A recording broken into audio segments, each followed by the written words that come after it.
Bienvenidos, muy buenas tardes. Estamos tremendamente agradecidos por su presencia en nuestro panel.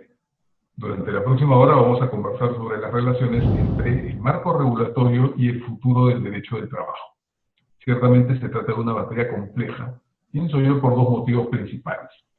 El primero es que partimos de una base señaladamente imperfecta, digo más, deficiente. La ley laboral a nivel global está desfasada. Se creó pensando en los grandes centros de trabajo físico, con cientos o miles de trabajadores compartiendo espacios, realizando tareas manuales o mecánicas, sujetos a seguimiento físico, visual de esas tareas. Los adelantos tecnológicos de la segunda mitad del siglo pasado, simplemente el teléfono celular, hicieron patente que ley y mercado de trabajo no hablaban el mismo idioma. La primera se comunicaba por cartas, el segundo ya estaba en el fax. De más está decir que cada año que pasó hizo que el problema se profundizara. Pensemos simplemente en que en materia de juicios, recién hace 10 años se inició en nuestro país el tránsito hacia el expediente judicial. Hoy los juicios laborales ya se registran en video y no en actas escritas, pero para que veamos la hondura del desfase, restan aún hasta el día de hoy algunos juicios que se rigen por la normativa antigua, en la que los testigos le dictan sus respuestas a un escribano para que las transcriba en un acta. La ley laboral pues era antigua, era disfuncional. El segundo motivo de la complejidad del problema es que el futuro al que habría querido o al que habría tenido que apuntar la ley laboral al día de hoy ya es pasado. Los cambios y los avances tecnológicos son tales y tan profundos que si los sistemas no se adelantan y los prevén, permanecerán siempre tratando de darles alcance, pero nunca lo lograrán. Lo que sucede hoy con el manejo del trabajo en plataformas es muy revelador. Más aún lo es, si me permiten, lo que pasó con el trabajo remoto. No sé si lo sabían, pero los peruanos tenemos una ley que regula el teletrabajo hace 7 años. Y hasta hace 5 meses, o sea, hasta lo que todos ya sabemos que ocurrió, pero nadie sabía que ocurriría, se venían ejecutando alrededor de 80 de esos contratos en todo el país. Tuvo que venir la pandemia para que nuestro Estado se diera cuenta de que lo único que tenía que hacer con el trabajo a distancia era no obstruirlo, no impedirlo para que empezara a funcionar. Entonces, no sabemos lo que va a pasar y lo que tenemos como ley es malo o muy malo. Afortunadamente, a quienes tenemos en nuestro panel, lo que tenemos como panel sí es muy bueno. Vamos a empezar con nuestras preguntas, a las intervenciones en nuestro panel.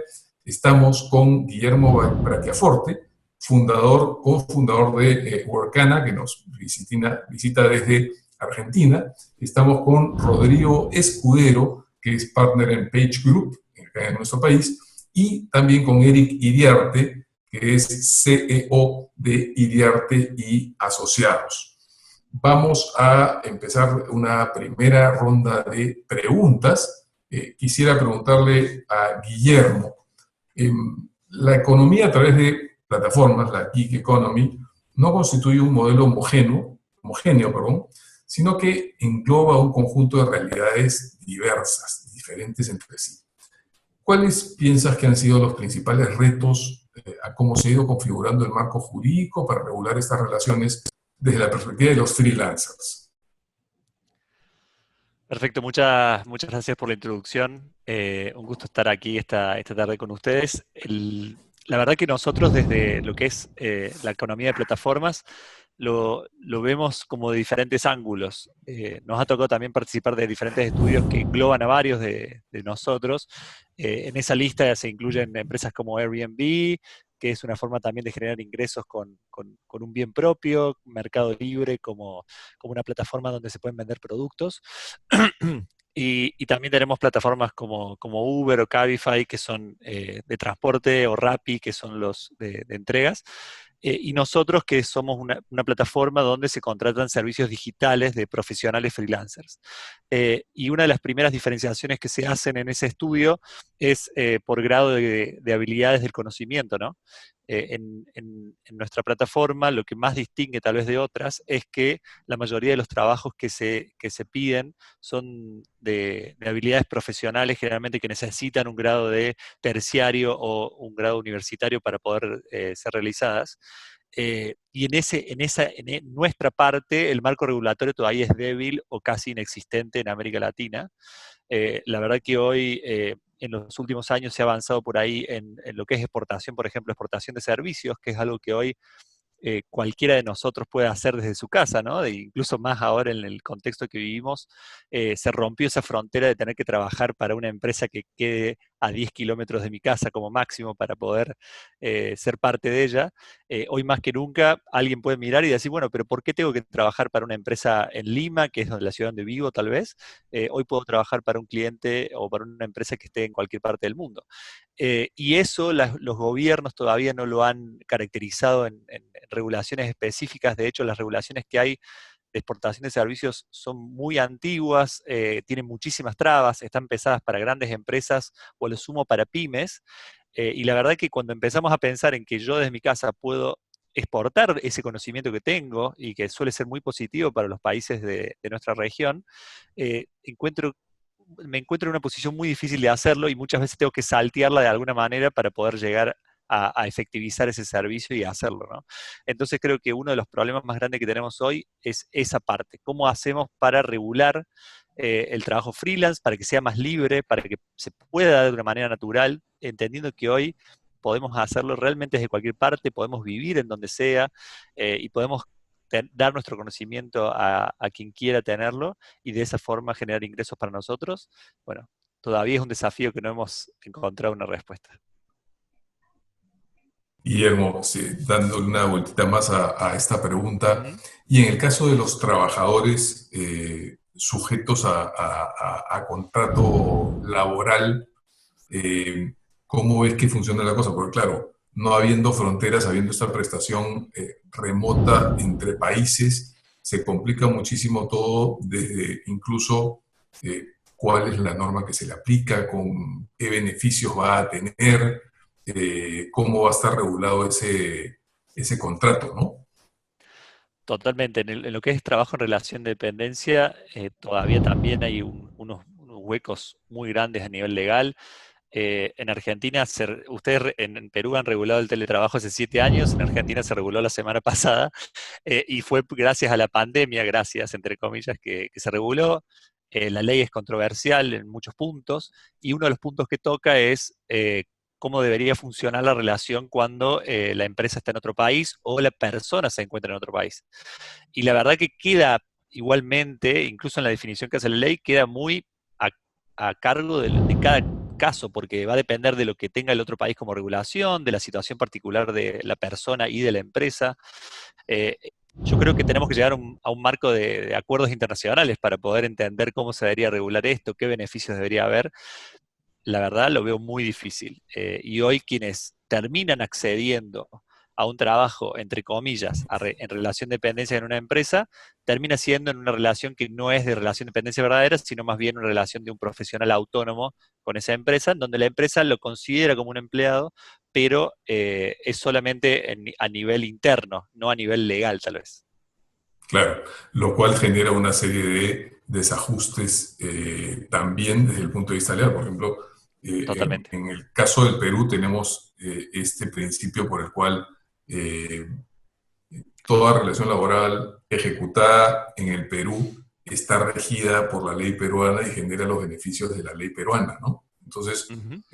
un profesional, un chico trabajando desde su computadora en el Perú para una compañía extranjera, eh, perfectamente puede en algún momento generar algún tipo de reclamo, de pretensión contra esa compañía y empezar a exigir los beneficios de la ley peruana, cuando esa compañía extranjera de repente ni siquiera se había enterado de dónde estaba el señor, ¿no? Sí, y creo que, bueno, Rodrigo por ahí nos puede decir mejor, pero hoy incluso imagínense la situación de un trabajador en Perú trabajando por una empresa extranjera, es muy difícil que pueda hacerle un reclamo a una compañía en Estados Unidos.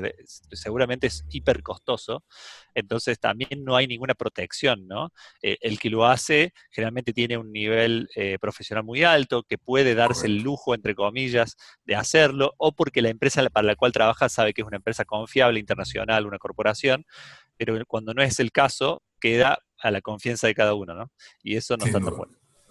Y sin embargo, paradójicamente, también los avances tecnológicos, la manera como está configurada toda la relación social ahora, hace a veces más fácil que una persona empiece a generar reclamos hacia corporaciones grandes sin necesariamente ir por el camino legal, ¿no? Es decir, el apuntar al ámbito social, al del valor de la marca, al de las prácticas o buenas o malas de esa compañía, a veces puede ser más eficaz para una persona que el camino de un juicio, ¿no? Muchas veces Eh, sí. Guillermo, muchas gracias por esta primera pregunta. A Rodrigo le preguntamos lo siguiente. Esta nueva modalidad es indiscutiblemente distinta a la tradicional. ¿Cuál es la perspectiva de las organizaciones y los desafíos que están enfrentando en el contexto actual de las nuevas tecnologías, básicamente? Claro. Muchísimas gracias, Mario, por la invitación y por participar en este panel. Es un gusto formar parte de él y poder compartir mi opinión y el conocimiento que tenemos, ¿no? Efectivamente, es totalmente distinto a lo tradicional. Cambian muchos paradigmas que se tienen en las empresas y en las mismas personas. Un paradigma del trabajo estable, el trabajo fijo, el trabajo indefinido como parte de tu vinculación laboral con una compañía y la capacidad de esa compañía de ofrecerte una posición de manera indefinida normalmente, pensando si queremos todavía lo más tradicional de la línea de carrera y el poder estar trabajando ahí, vamos a pensar 10 años, ¿no? Cambia completamente hoy el paradigma. Las nuevas generaciones, la nueva tecnología y la manera como las empresas también están buscando vincular a los ejecutivos o a los profesionales, está más vinculado a algo determinado, a algo concreto, en donde esa persona pueda llegar aportando un valor y vincularse mientras existe ese proyecto, por así decirlo, ¿no? Es algo que poco a poco está empezando a calar mucho más. Vemos cómo se están introduciendo en la gestión de proyectos, las tribus ágiles, todas estas metodologías que van cambiando y hace que la compañía tenga que cambiar su cultura, sus paradigmas, los ejecutivos que están formados en la mentalidad de antaño, cómo pueden traer a su compañía nuevo talento con esta expectativa, ¿no? Es sumamente complejo el poder entender, el poder hacer una propuesta empleadora rica y potente. ¿Cómo lo organizas? ¿A corto o a largo plazo? ¿Cómo identificas tu sentido de la pertenencia y el de las personas a tu organización, la cultura y los valores de la compañía con personas que están temporalmente vinculadas a tu empresa para un proyecto en concreto, de manera dedicada o no? A lo mejor están en simultáneo vinculados a más compañías con proyectos de las mismas características. Todo esto lo hace sumamente complejo, ¿no? Cosas que las compañías tienen que empezar a meditar sobre el tema y ver cómo pueden, en base a la normativa que va apareciendo también y que poco a poco estará actualizándose o migrará y empezará a dar las oportunidades, el poder solucionar este tema. Hablamos mucho del prestigio también para las personas y para las empresas como el activo realmente que van a tener para intercambiar el prestigio empleador, la creación de una marca empleadora. No está limitado a las grandes compañías con grandes recursos poder invertir en marca empleadora y ser una marca reconocida que con meramente aparecer en un anuncio o en un job board, en alguna página digital, puede convocar personas porque todo el mundo la reconoce, sino también puede estar en plataformas que se dedican a generar marca empleadora para los que menos recursos tienen, como por ejemplo una plataforma que se llama Glassdoor, que a día de hoy existe aquí en Perú, existe en todo el mundo y es una manera como las personas intercambian opiniones con el empleador acerca de su experiencia como lugar de empleo. Y uno puede como empresa empoderarse de su página o simplemente no empoderarse y dejar que la gente comente de manera libre y arbitraria, ¿no? Una especie de como las diferentes plataformas TripAdvisor o otras por el estilo que hablan acerca de lugares, de restaurantes o hoteles, lo mismo pero de empresas. hablando de temas salariales, hablando de tipos de contratos, hablando de tipos de bonos, líneas de carrera, en fin. Es muy complejo, son tiempos que están cambiando mucho desde el punto de vista de los recursos humanos, desde el punto de vista de cómo vinculas el talento y al final cómo logras sus objetivos y alcanzar las metas que te has planteado como organización. Está siendo sumamente complejo, ¿no? Y la misma demanda de las personas, de los profesionales y sobre todo de las generaciones que tienen todavía todo por camino por delante, es vincularse de esa manera en las empresas. En gran medida sienten un interés particular de tener el vínculo temporal mientras haya valor en la relación. Una vez que termine ese valor, ya no seguir teniendo vínculo con la compañía. Entonces están pensando más en ellos como marca empleadora, como profesionales, como expertos en una tarea, en una materia, y prestarle el servicio laboral o comercialmente a un tercero. Existe una solución, nosotros aquí en Perú la tenemos, que medianamente organiza esto, que es la solución de interinaje. Entonces nosotros juntamos nuestra capacidad de poder identificar talento en el mercado y talento que quiera estar vinculado temporalmente a un proyecto y ponemos a su disposición un mecanismo de contrato temporal a un tercero, cediendo a esa persona a la compañía mientras dure el proyecto, ¿no? Pero esto existe en Europa y sobre todo en Europa del centro hace muchísimo tiempo por su manera de entender la relación laboral. Aquí en Perú, pensar que puedes tener un gerente general de manera interina, subcontratado por un tercero como Page Group, es disruptivo, ¿no? Es radical, pero se puede. Correcto, gracias Rodrigo. Me permite una pregunta rapidísima. En mi calidad de ejecutivo antiguo, me llamó la atención la referencia que hiciste a las tribus ágiles. ¿Qué significa? Son esas tendencias de la metodología ágil, en donde no solamente estás vinculado con un jefe jerárquico, sino tú puedes tener dentro de la organización una persona que tiene nivel jerárquico menor que tú, pero él es el responsable del proyecto, involucra gente de otras áreas de la compañía para unirse en una fuerza de trabajo temporal dedicada a un proyecto y sacarlo adelante. Entonces se les llaman así tribus ágiles. Buenísimo. Gracias, Rodrigo. Tenemos ahora a Eric Iriarte y la pregunta que le hacemos viene de alguna manera derivada de lo que conversábamos hace unos minutos con Guillermo. Lo que planteamos es lo siguiente: las soluciones jurídicas para este modelo nuevo de relaciones, como decíamos, deberían ser globales, coordinadas, multidisciplinarias también en la perspectiva que nos ponía Rodrigo, para que puedan proporcionar una respuesta eficiente a la problemática que origina el nuevo modelo de negocio, que es una problemática compleja. ¿Cómo te parece, Eric, que vamos en este asunto, en esta materia, cómo vamos en el Perú? Mira, me gustaría responderte de tres ángulos diferentes. El primero es que si algo ha entregado el derecho laboral al derecho en general es este concepto de la primacía de la realidad, ¿no? Este concepto de derecho laboral, que dependiendo cómo se utilice, pues refleja más allá del documento, del papel o de la norma, la existencia de una vinculación real que puede servir. Bueno, esto pasa mucho en entornos digitales.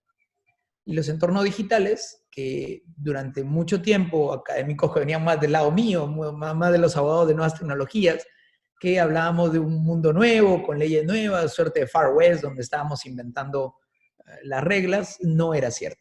En realidad, la realidad era que muchas de las vinculaciones ya estaban reguladas de algún tipo o alguna forma, sea que hicieras teletrabajo, trabajo en tu casa con instrumentos tecnológicos del empleador, que utilizaras tecnología con tu empleador o alguna de estas diversas formas. Entonces, lo primero que hay que entender es que más allá de la norma que pudiera existir, hay una realidad.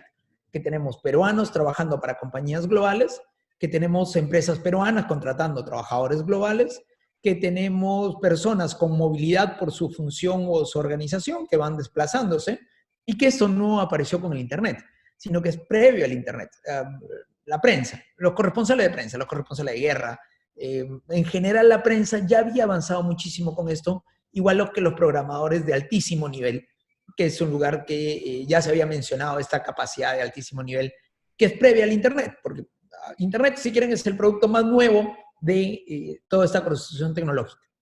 Y ahí me lleva a al segundo fenómeno, o el segundo arista, ¿no? Y es que el Internet ya tiene 30 años en América Latina. O sea, hablar recién ahora sobre los aspectos laborales, el derecho en relación al Internet, estás hablando de una organización que ya tiene 30 años desplegada en América Latina, 60 o 70 años en el mundo. La web está celebrando 25, 26 años. Digamos que ya deberíamos de haber tenido resuelto muchos de estos temas. América Latina además comenzó a intentarlo resolver a través de los trabajos de una argentina, Angélica Abdalá por un lado, y por el otro lado diversa gente que había teletrabajo en Argentina, que además se desarrolló muchísimo con relación a los call centers. Los call centers fueron este gran motor en su momento del trabajo en domicilio, que además es la idea del trabajo en domicilio, que te conectabas para poder mantenerte porque estabas embarazada, eras discapacitado, porque no podías moverte. Y preexiste a la modalidad de la que ahora tenemos. Pero el Internet en algún momento encontró de que, oye, pero si ya tengo Internet, ¿por qué no mando a la gente a su casa? Me ahorro los costos de producción de pagar el cafetín, pagar la electricidad, pagar una serie de cosas, y comenzaron a hacer grandes proyectos de este tipo. El más grande fue IBM. Después de muchos años, IBM llegó a la conclusión de que no servía el proyecto de teletrabajo. Y no servía porque no todo el mundo puede teletrabajar. No todo el mundo tiene la disciplina de teletrabajar, porque entonces llegas a tu casa y tienes 40 tareas y no tu trabajo. Y tú estás en horario de trabajo. Luego que tienes personas con diferentes horarios. Hay gente que le encanta trabajar de día, hay gente que trabaja de noche, que prefieren estar los freelancers en general, pero que también trabajan a disparidad de tiempos, con lo cual requerías tener gente probablemente en el Perú, pero atendiendo a alguien en Europa con diferencias horarias.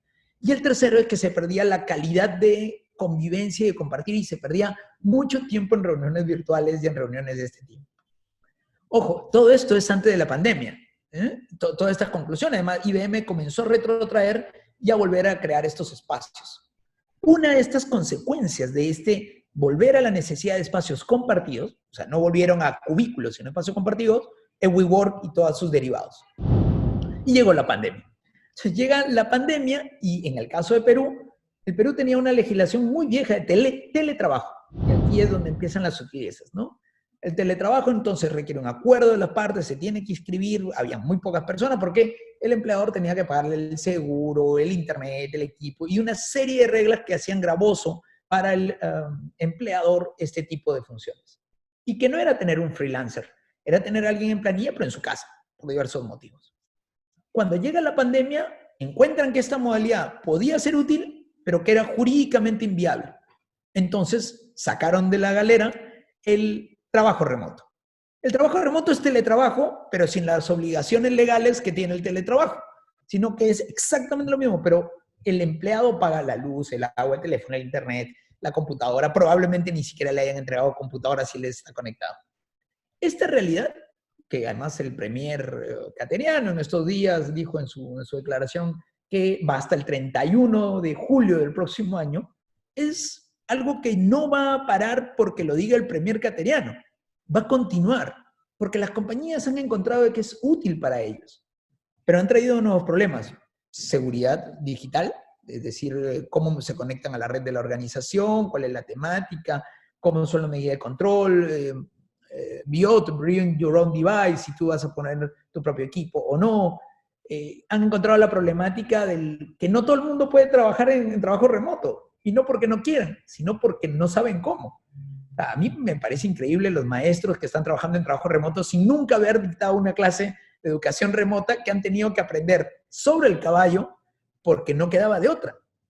O gente que de pronto ni aún pudiendo tener los instrumentos técnicos puede hacer teletrabajo o trabajo remoto porque su trabajo no lo permite. Un miembro de una imprenta, alguien que tenía que imprimir algo y que tiene que ir a la máquina, ahorita no hay trabajo para él. Entonces, esta gente se ha tenido que reinventar.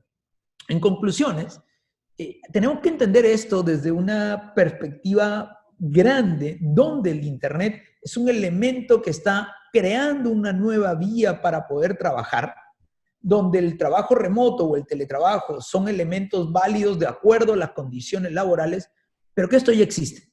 Ya existe hace una veintena de años. Hay gente que hace consultorías internacionales, de hecho es muchísimo más especializado. Y ahí sí una de las primeras diferencias con la economía colaborativa, que en la economía colaborativa el grado de especialización es saber manejar, transportarse y saberse guiar y saber leer para saber a dónde se tiene que ir.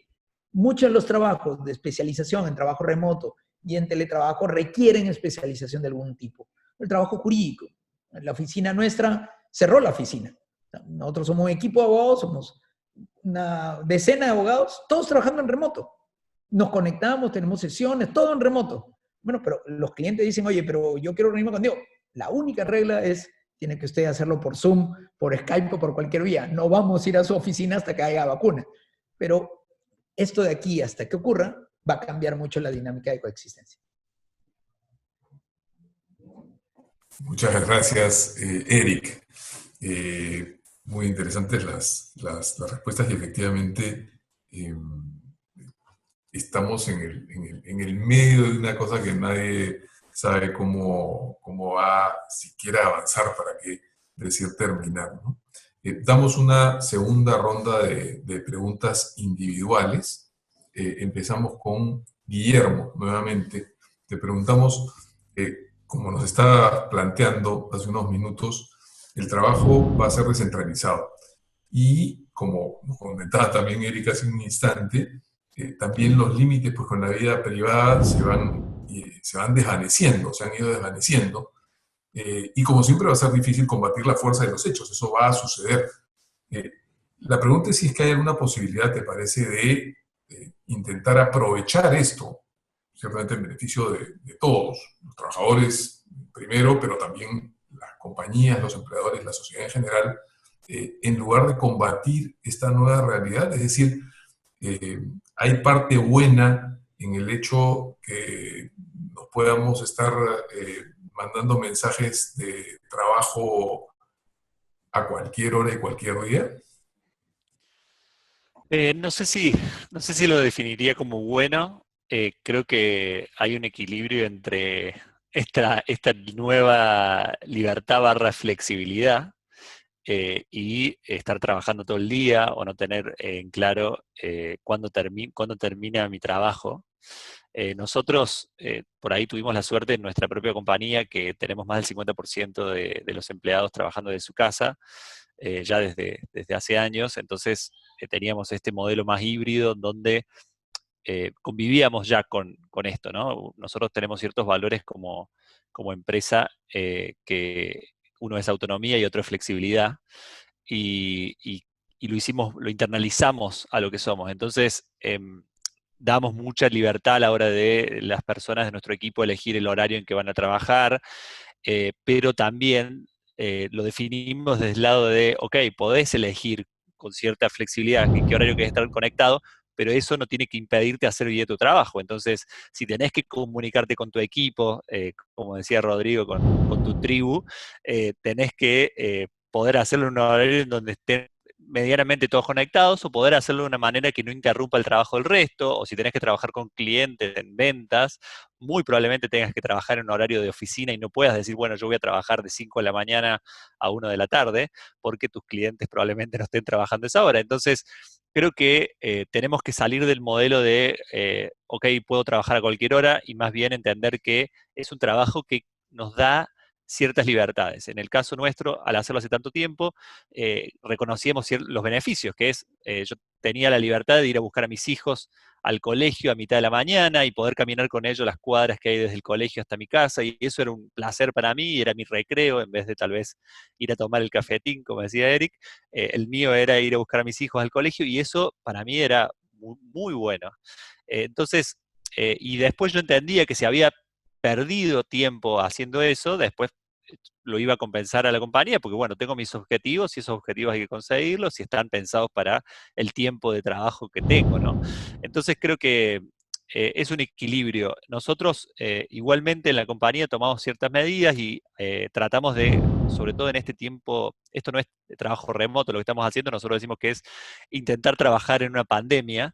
Entonces tomamos ciertas medidas para que las personas puedan encontrarse un poco más cómodas con el trabajo y tratando de decirles, bueno, nosotros desde nuestro lado no vamos a organizar eventos o reuniones fuera de horario de oficina normal, entonces desde nosotros no va a existir eso, pero vos podés elegir trabajar hasta más tarde si necesitas tener ciertos horarios libres durante el horario de oficina, eso, como tratando de ponerlo. Nosotros también no intentar mandar mensajes de chat, por ejemplo, fuera de horario, entonces tratar de que las personas puedan desconectar, que podamos poner límites en el sistema de chat que usamos en la compañía. Pusimos, por ejemplo, le contamos al equipo, bueno, pueden poner que a partir de cierta hora no te suene el chat, y eso está bien, no hay problema, hacelo, porque te da tranquilidad, porque si alguien está trabajando en un horario más tarde y te manda un mensaje 9 de la noche, y bueno, tal vez todos tenemos un poco de ansiedad y decimos, bueno, voy a mirarlo a ver si es algo urgente, y en realidad el mensaje es, mira, si es algo urgente te llamaremos, o sea, o te mandaremos un mensaje de WhatsApp que no es para trabajar, entonces si te llega por WhatsApp debería ser importante.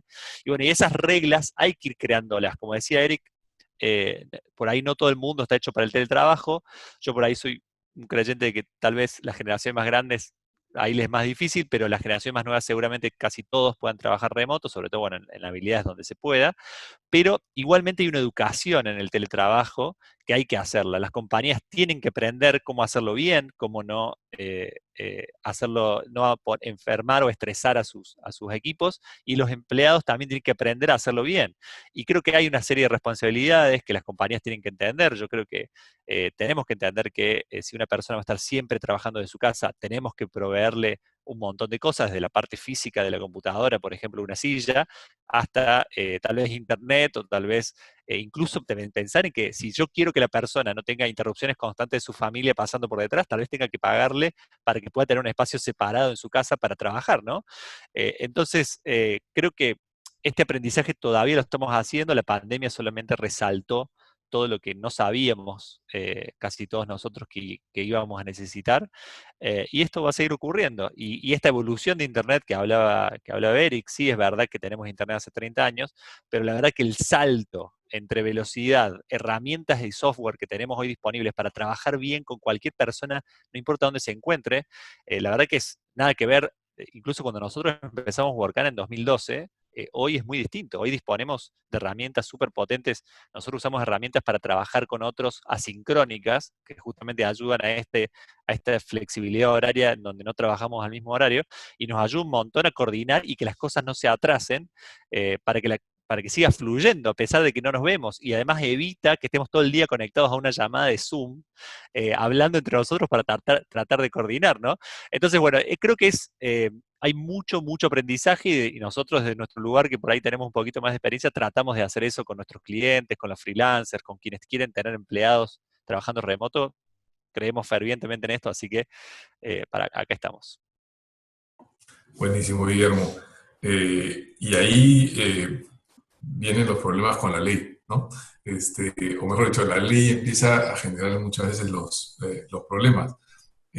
Acá nosotros ha pasado, no en el trabajo remoto, no en el trabajo nuevo, sino en el antiguo.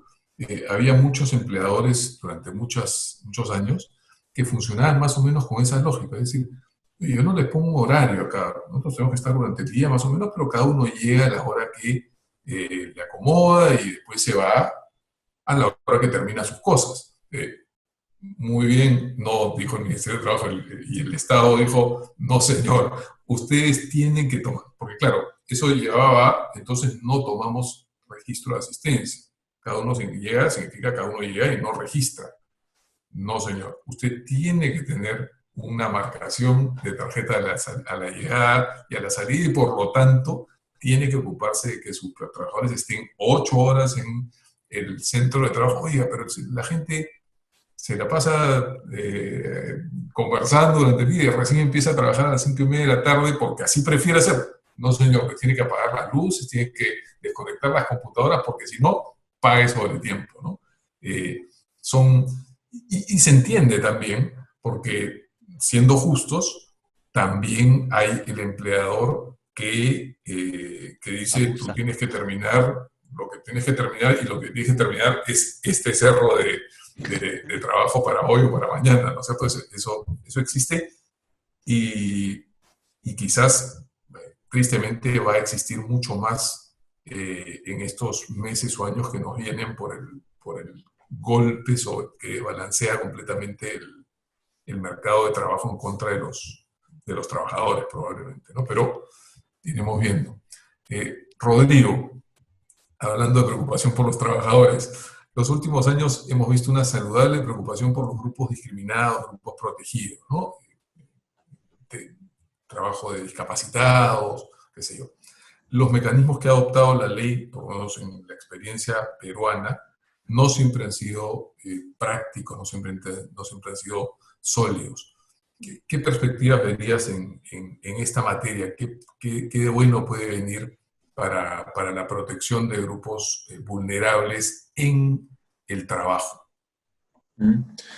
Yo creo que, como lo decías, Mario, hay una preocupación consciente de el gran espacio que teníamos por recorrer y mejorar para ser mucho más inclusivos en nuestras organizaciones. La ventaja que eso trae, el aumento que tiene en la productividad, el impacto que tiene. Yo como empresa opero en una sociedad, tengo que reflejar dentro de mi organización la sociedad en la cual participo, en la cual pertenezco. Eso significa tener todo tipo de grupos dentro de mi organización, y es un reto independientemente de por dónde vayan las obligaciones legales y lo que la ley ayude a promover. Tiene que ser una responsabilidad que viene de lo más arriba de la organización, comprada y convencida de que tiene que instruirse un mecanismo de diversidad, de inclusión, de manera consciente y competente en las compañías. A veces somos muy, muy inconscientes de cómo generamos discriminación de diferentes maneras. Desde, por ejemplo, un proceso de selección, que alguien me diga que solamente pueden venir los candidatos de 2 universidades, se me hace discriminatorio. ¿De acuerdo? Entonces, ok, que tenga la carrera que solicitas, pero que venga de la universidad de un extremo que atiende a un extremo de la población, a la otra universidad que atiende el otro extremo de la población, y que las personas luego en el proceso de selección demuestren si son más o menos competentes para la posición que están persiguiendo, pero no porque el título que han obtenido automáticamente les habilita un mayor número de posibilidades laborales, ¿no? Y así en tantísimas direcciones. Tuvimos hace poco, por darte otro ejemplo, fue el mes de la diversidad, ¿no? Junio fue muy representativo porque se hablaba mucho de la diversidad, sobre todo hablando de los colectivos LGBTI, y tuvimos en un panel en donde una persona encargada en un banco de prestigio mundial de reclutar perfiles que son minoritarios o discriminados para poder incluirlos dentro de su organización. Entonces ya hay un esfuerzo consciente de una compañía de cómo ser más inclusiva desde incluso el reclutamiento. Y luego hablaban de una serie de procesos y protocolos, incluso qué pasa si un trabajador decide cambiar de sexo estando contratado dentro de la empresa, y cómo ser inclusivos con una persona que decidía hacer su cambio. En Perú hay ciertas restricciones para que una persona pueda cambiar legalmente su nombre, su sexo, etcétera, ya no por operación solamente, sino, o sea, anatómicamente, pero vamos a dejarlo, si quieres, solamente en lo anatómico, en cómo se relaciona esa persona con sus compañeros. El cambio de las personas para entender por qué esa persona ha decidido hacerlo y bienvenirlo y darle cabida y darle el espacio. Es un esfuerzo muy grande para todos el poder, ya no solamente para las organizaciones, sino para cada ser, el adaptarse a estos cambios, el adaptarse a estas personas que pueden pensar distinto, pero no por ende les tenemos que discriminar o tenemos que separarlos del colectivo, porque es valiosísimo la aportación que también tiene, porque está demostrado que la productividad de una compañía incrementa mientras más diversa es la compañía, mientras más diversa es el grupo, y porque todo el mundo tiene una igualdad de derechos independientemente de cualquier creencia o inclinación que tengas, ¿no? Entonces, esto como algo radicalmente presente desde lo más alto de una organización y que luego cascadea hacia abajo, acompañado desde el área de recursos humanos por formación continua en temas de diversidad e inclusión, y que los líderes de la organización renueven esa formación de manera continua para poder ser cada vez más inclusivas y diversas. Todo esto ya está en marcha, todo esto ya lleva un tiempo siendo algo que se viene desarrollando entre las organizaciones. Las redes sociales están ayudando mucho a ser más sensibles a todas las discriminaciones que se presentan en la sociedad, y que las organizaciones poco a poco vayan erradicando cualquier práctica que presenten discriminatorias, ¿no? Entonces, la tendencia, el futuro, es que vemos que cada vez van a haber muchas más posibilidades para incluir a todos los colectivos minoritarios dentro de una organización. Qué difícil es a veces, qué difícil qué difícil parece a veces ir contra lo que en la imaginación general es la convicción social o el mercado, ¿no? En el punto de vista económico, y sin embargo las acciones de la ley, de la norma, muchas veces logran el cambio, lo fuerzan, ¿no? Para eso son para forzar cambios positivos en el comportamiento de la gente. Yo me acuerdo claramente cuando se dan las leyes contra fumar en espacios públicos, lo primero que pensó todo el mundo en el Perú es: a esto nadie le va a hacer caso, ¿no? Esto no se va a aplicar. Y sin embargo, pasó un poco tiempo y la gente lo internalizó, y la verdad es que es una ley que en general se cumple, ¿no? Eric, hemos reservado una pregunta muy sencilla para ti para terminar esta ronda de preguntas de respuestas largas. Viene más o menos así. Hace poco más de un siglo, las máquinas reemplazaron a nuestro músculo. En breve, las computadoras van a reemplazar a nuestras mentes, a nuestros cerebros. ¿Qué hacer con todos quienes vamos a terminar sobrando?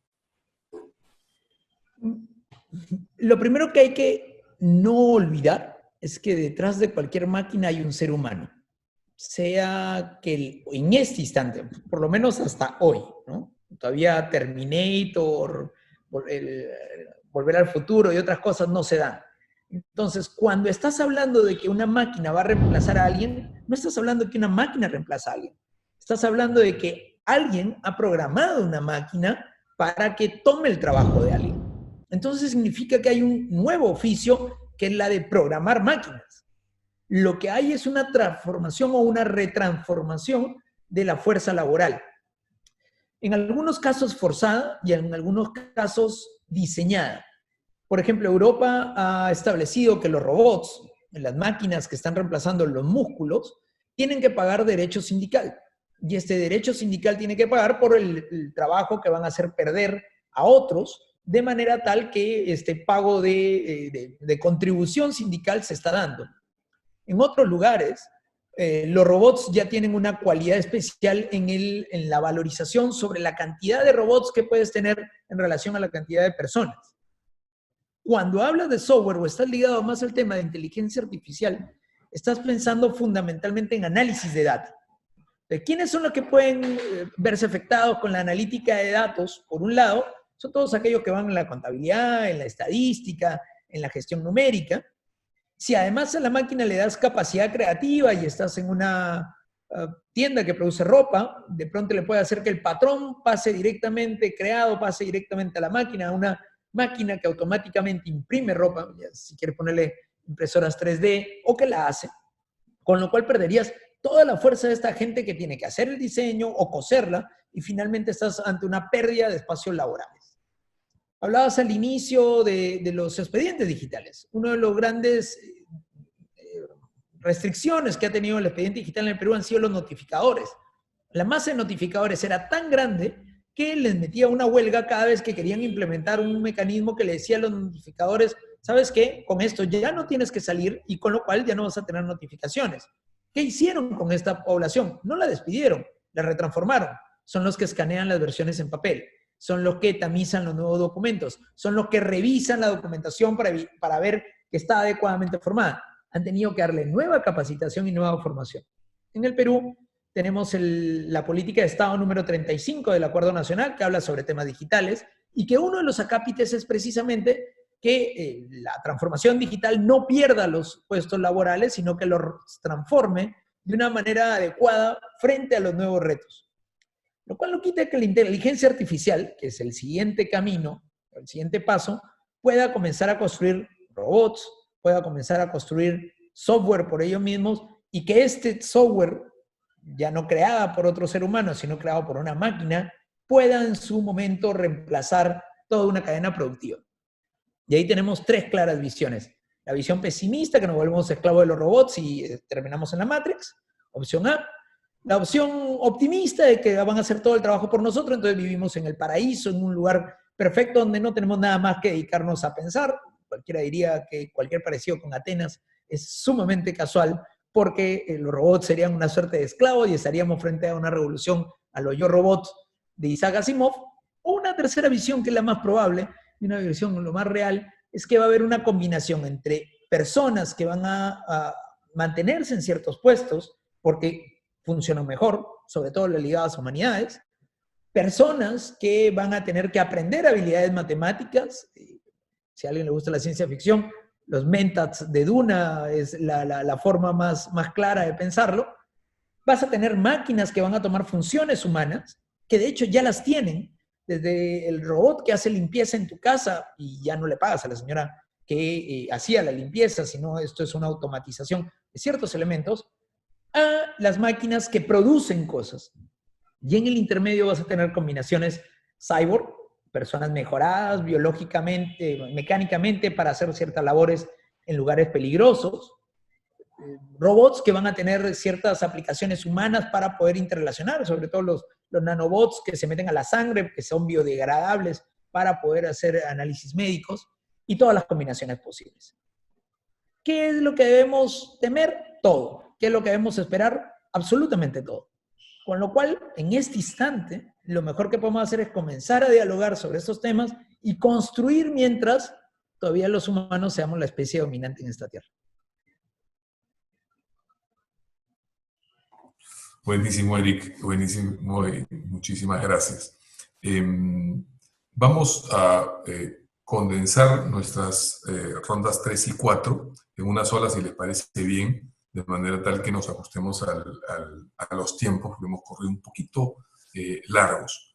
En nuestras rondas hablaríamos sobre los siguientes temas, ¿no? En primer lugar, la necesidad de colaboración que ha puesto la crisis, que la crisis ha puesto en relieve en cuanto a la importancia de la colaboración entre el Estado, la empresa, la academia y la sociedad civil, las personas quienes pueden trabajar como independientes para la prestación de los servicios. Esta compenetración de los distintos estamentos de la sociedad muchas veces no se da. Desde sus respectivos roles les preguntaríamos cómo han abordado este punto, cómo ven este punto. Y lo mismo en cuanto a, desde sus respectivos roles, cómo verían o cómo les pensarían que deberían ser los siguientes pasos en el marco regulatorio del trabajo y del futuro del trabajo. Si les parece bien, usamos el mismo orden que planteamos para las preguntas. Guillermo, después Rodrigo y finalmente Eric. Nos quedan como unos 8 o 9 minutos, o sea que podemos tomar 2 minutos más o menos cada uno. Lo que tenemos que tener en cuenta y lo que nos ayuda en la pandemia es que todos estamos más dispuestos a hacer que las cosas pasen porque es necesario y porque en muchas situaciones llega a ser, no sé si, o no en todas las situaciones vida o muerte, pero sí en muchas situaciones es alguien pierde el trabajo o no, o alguien no tiene el ingreso de su hogar, o ese tipo de cosas. Entonces, a nosotros ya nos ha pasado, particularmente en nuestra empresa, desde antes veníamos hablando, por ejemplo, como con el BID, con el Banco Interamericano de Desarrollo, y en el momento que comienza la pandemia, esa charla se aceleró muchísimo, empezó a ocurrir todo más rápido, estamos trabajando ya en el primer proyecto y tratando de sumarnos a un segundo con ellos y con otras plataformas del tipo nuestro. Estamos hablando de cómo hacer que los trabajadores tengan más posibilidades de conseguir trabajos a través de plataformas como la nuestra, y proveer herramientas un poco provistas por un tercero que está trabajando junto a nosotros en el proyecto. También estamos trabajando con otras plataformas para tomar medidas para que las personas puedan conseguir trabajos más fácilmente a través de dichas plataformas. Y además empezamos a hablar de conversaciones del tipo de cómo hacer lo que decía Eric recién, ¿no? En muchos casos lo que estamos viviendo es una necesidad de retransformar habilidades de personas que hoy no tienen trabajo y que probablemente por mucho tiempo no vuelvan a tenerlo. El área de turismo, de hotelería, por ejemplo, hasta que llegue a niveles de empleabilidad o de empleo comparables a prepandemia, van a pasar probablemente meses, años. Entonces, hay una gran masa laboral ahí que hay que tomarla y retransformarla. Y los gobiernos en general están más que dispuestos a que sea hacia habilidades digitales, que es donde probablemente tengan una posibilidad de desarrollarse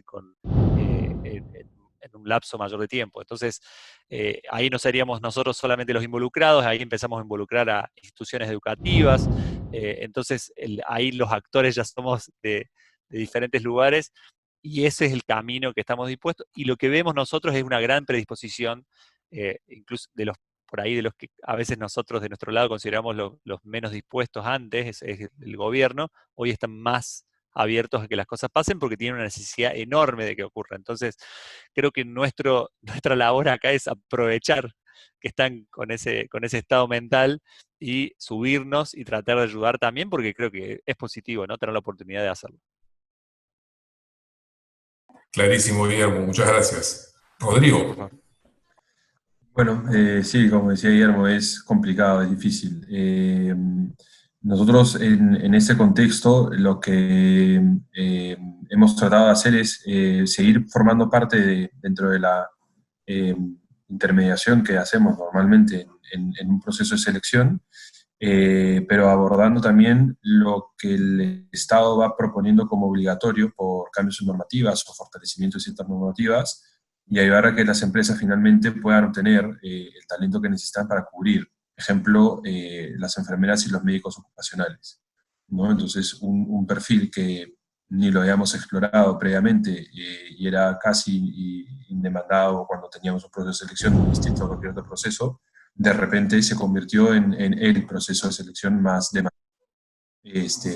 largo, ¿no? Con una dificultad importante de identificar a las personas que tenían y cumplían los requisitos y diferentes tipologías de compañías, desde empresas agroindustriales hasta mismas clínicas y hospitales, como empresas prestadoras de servicios que tenían que encontrar una persona que pudiese ocupar ese puesto.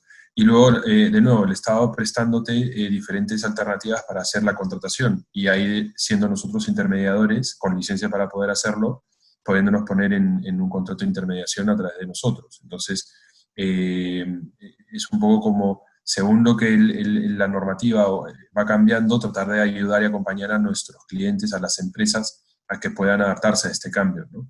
En otro contexto, creo que el tema de la parte académica también hemos trabajado mucho con diferentes instituciones para ayudarles a que entiendan el mensaje que está recibiendo de demanda de empleo los graduados de sus instituciones. Entonces, poderles dar ese input de, oye, ¿qué demandan habitualmente en las descripciones de puestos de trabajo cuando te piden a un profesional que podría ser un graduado de esa institución? Trasladarle esa información para que luego esa institución pueda incorporarlo dentro de su propuesta estudiantil y ayudar a que sus alumnos sean más empleables todavía. Entonces, yo creo que es cómo se interacciona y se colabora con los diferentes estamentos de la sociedad para poder lograr cubrir las oportunidades o adaptarse a los cambios que se van presentando y poder estar al día en todas las necesidades que las mismas organizaciones van teniendo. Clarísimo, Rodrigo. Muchísimas gracias. Eric. Dale, yo quería comentar algo además que se me quedó en el tintero de lo que había dicho Rodrigo en su respuesta anterior, y es que hay una ley que relativamente es poco conocida, pero muy utilizada en el ámbito laboral, que es la Ley de Protección de Datos Personales. La ley que en el Perú tiene 10 años, en Argentina tiene ya 20, y además tiene, entre otras características, esta protección de la diversidad. Por lo tanto, muchas de las organizaciones, hablaba del cambio de nombre, el cambio de apellido y el cambio de sexo, finalmente también va hacia la protección para evitar el tipo de actividades discriminatorias que pudiera tener las organizaciones. Entonces, también ha ido apareciendo en el contexto social una serie de legislaciones, como es el caso concreto de la Ley de Protección de Datos Personales, que terminan protegiendo también la diversidad, que son sumamente útiles en este contexto. Y eso me da pie a hablar sobre la necesidad de que esto sea multiestamentario, multi-stakeholder, como le dicen, ¿no? No se puede encontrar una solución a lo que vamos a enfrentar cuando pase la pandemia, es decir, después de que nos vacunen a mitad del próximo año. Es decir, por lo menos son 9 meses más en los cuales vamos a vivir en esta circunstancia y que han mostrado, la pandemia ha mostrado las falencias de nuestras propias organizaciones. Organizaciones que han vivido en papel toda su vida, pero que tienen una buena cultura social dentro de la organización. Cuando se han pasado digital, les ha costado aprender, pero han logrado mantener su dinámica y han aprendido cómo hacerlo. Organizaciones digitales, puras, altamente tecnificadas, pero con una mala cultura estructural, han pasado al entorno digital donde deberían poderse mantener conectadas y se les desarmó todo este acartonado en el cual tenían a la gente controlada y trabajaban porque se controlaba por recursos. Y cuando no le tienes este mecanismo de control con una suerte de capataz encima, cambian las dinámicas. Y estas dinámicas, en el caso particular, para mí son sumamente claras. El estudio de abogados, donde yo trabajo, soy socio principal, hemos pasado de que éramos netamente humanistas o de estar en reuniones, rodeados de papel, el escrito y todo lo demás, pasado al entorno digital y vivimos en el digital. Y a su vez lidero una organización de tecnología que ve desarrollo de tecnología para procurement, para compra de grandes compañías, y al contrario hemos tenido que volvernos más físicos que digitales, porque se requería en este momento de cambio, sobre todo diseños de call center y diseño de espacios colaborativos compartimentados. Entonces no tiene nada que ver con que seas de tecnología, que seas de humanidades, que seas de números. ¿Cómo va a ser tu relación para poder quedar en remoto o no? Y por ende el futuro de lo que se viene en este tema solamente va a poderse construir de una manera combinada, sociedad civil, sector privado, academia y gobierno. No solo el gobierno. El gobierno solo no va a poder resolver el problema. Ni los sindicatos solos, ni los gremios solos. Pero lo que nos falta y es lo que tenemos que lograr encontrar muy rápido es el espacio de mínimos, de PMR, que le llaman puntos mínimos regulatorios, puntos mínimos comunes que tengamos para cómo salimos juntos de esta barca a la mitad de una tormenta, todos juntos y a mitad de la noche. De alguna manera tenemos que salir de la barca juntos. No hay forma de que salgan algunos y otros no. Muchísimas gracias, Eric. En efecto, ¿no? Parece que tenemos que manejar finalmente dos planos, ¿no? Primero, el de la crisis actual, la de este momento. En lo que debe estar enfocado es, bueno, primero sobrevivir todos y en segundo lugar, aprender de lo que está pasando. Y en segundo lugar, para el futuro, para lo que viene, casi inmediato, esperemos que de inmediato, priorizar correctamente qué es lo que necesitamos, ¿no? Yo creo que la ley laboral se ha estado dando muchos lujos los últimos quinquenios o decenios. De alguna manera se ha olvidado que se necesitan los puestos, que se necesita que haya los trabajos, que los puestos de trabajo no están ahí para que los tome alguien, sino que alguien los tiene que hacer. Llamo yo ahí al Estado de alguna manera a reenfocarse, ¿no? Había, como decía yo hace un minuto, como que he estado dando las cosas por sentadas el Estado y ahora se encuentra con que tiene que hacer cosas y tiene que aceptar cosas para que se puedan lograr esos puestos de trabajo. Y ciertamente los PMR que plantea Eric son un instrumento central para eso, ¿no? Les agradezco muchísimo a nuestros tres panelistas. Ha sido un gusto y un lujo realmente estar con ustedes. Guillermo Brachiaforte de Workena, Rodrigo Escudero de Page Group Perú, y Eric Iriarte de Iriarte y Asociados. Realmente muchas gracias